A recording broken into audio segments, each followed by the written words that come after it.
Assalamualaikum warahmatullahi wabarakatuh. Perkenalkan, nama saya Kais Miftahul Janah. Saya dari Prodi Tadris Bahasa Indonesia semester 1. Video ini saya buat untuk memenuhi tugas UAS mata kuliah perkembangan peserta didik yang diampu oleh Ibu Siti Nur Fatimah, MPD. Yang pertama, peran guru dalam memfasilitasi perkembangan peserta didik. Guru bukan hanya sebagai penyampai materi yang datang, duduk, kemudian menyampaikan isi buku. Bukan hanya itu saja, tetapi guru itu sebagai arsitek perkembangan karakter dan kognitif, di mana seorang guru harus bisa menciptakan lingkungan belajar yang nyaman agar para siswa merasa aman dalam bereksperimen dan juga berekspresi. Selanjutnya, kita sebagai guru harus bisa menunjukkan perilaku yang etis dan mengontrol emosi yang stabil untuk dijadikan contoh nyata bagi para pelajar. Yang kedua, karakteristik perkembangan peserta didik usia dini. Fase ini didominasi oleh eksplorasi sensorik dan pembentukan dasar karakter setiap anak, di mana pembelajaran bersifat konkret dan berbasis permainan, berfokus pada sensorik halus dan kasar pada anak usia dini. Pada tahap ini kita merujuk pada teori Jean Piaget atau tahap pra-operasional dan juga Erik Erikson, yaitu tahap inisiatif dan juga rasa bersalah. Pada tahap ini, anak belajar melalui simbol dan juga permainan, di mana mereka butuh ruang untuk mencoba hal baru dan juga menemukan rasa percaya diri.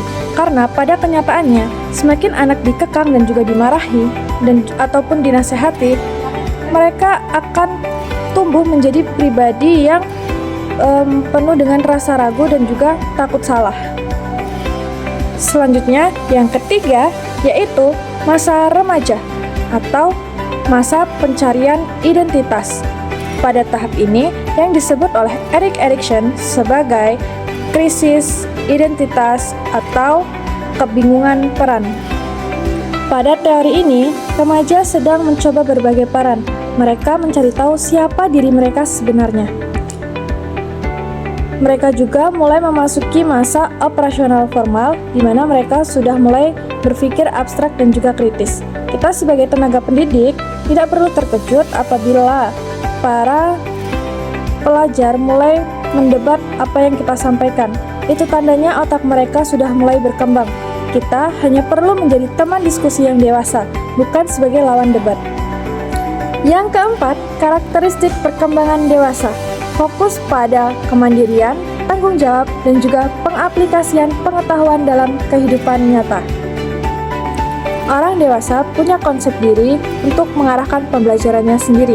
Pada umumnya, mereka belajar lebih efektif melalui pengalaman. Pada kenyataannya, mereka tidak suka diajari hal-hal yang tidak relevan dengan masalah mereka. Jadi, pembelajaran yang bersifat langsung pada solusi masalah. Yang kelima, penerapan teori perkembangan di sekolah, yaitu menerapkan teori-teori dalam lingkungan kelas. Setiap anak punya jarak antara apa yang bisa dia lakukan sendiri dan apa yang bisa dia lakukan dengan bantuan. Di sekolah, kita tidak bisa memukul rata semua kemampuan setiap siswa. Sebagai guru yang baik, kita harus menyesuaikan materi yang kita sampaikan sesuai dengan kemampuan siswa, di mana siswa akan tetap merasa tertantang namun tidak merasa putus asa. Pemahaman yang baik pada tahapan ini dapat membantu guru menghindari ekspektasi yang berlebihan pada siswa yang pada akhirnya akan memicu stres akademik. Demikianlah yang dapat saya sampaikan. Untuk kurang dan lebihnya saya mohon maaf. Saya akhiri, belajar, berjuang, serta bertakwa. Wallahul muwaffiq ila aqwamit thoriq. Wassalamualaikum warahmatullahi wabarakatuh.